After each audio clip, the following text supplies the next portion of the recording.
The bizarre 1953 Kinross UFO incident. Just as frightening as the Mantell incident, though more bizarre and less publicized, was a fatal encounter that occurred November 23, 1953, over Lake Superior. That evening, as Air Defense Command radar tracked an unidentified target moving at 500 miles an hour over the lake, an F-89C all-weather jet interceptor from Kinross Air Force Base took off in hot pursuit. Radar operators watched the aircraft close in onto the UFO, and then something fantastic happened. The two blips merged and then faded on the screen, and all communication with the interceptor ceased. Now, the extensive land and water search found not a trace of the craft, nor the two men aboard it, pilot Lieutenant Felix Moncla Jr. and radar observer Lieutenant R.R. Wilson.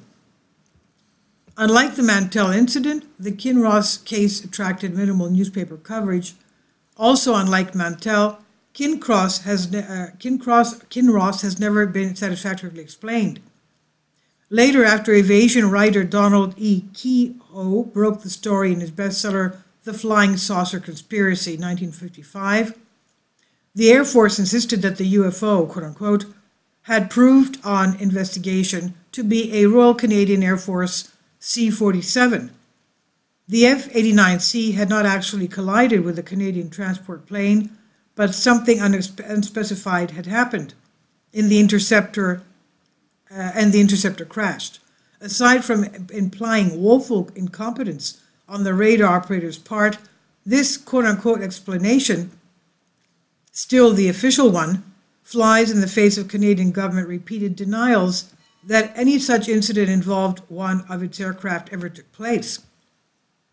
In 1958, Kehoe got hold of the leaked Air Force document that made it clear that officialdom considered the Kinross incident a UFO encounter of the strangest kind. The document quoted these words from a radar observer who had been there. Quote, "It seems incredible, but the blip apparently just swallowed our F-89, end quote. The following year, in conversations with civilian ufologists Tom Camella and Edgar Smith, Major Sergeant O.D. Hill of Project Blue Book confided that such incidents, he claimed Kinross had not been the only one, had officials worried. Many, he said, believed UFOs to be of extraterrestrial origin and wanted to prevent an interplanetary Pearl Harbor. Cornelia subsequently confronted Hill's superior, Captain George T. Gregory, at Blue Book headquarters. Gregory looked shocked, left the room for a short period, and returned to state, quote, "Well, we just can't talk about those cases," end quote. This is from Science Health Stuff Works on Bennett Reality. Please leave your comments. Thank you for your support. Kindly support my Patreon account. The daily posts are 5 videos daily, and they are totally different from what I have on my YouTube channel. Thank you so much for your support and that you find all my content so interesting. You'll find the Patreon account details in the description box.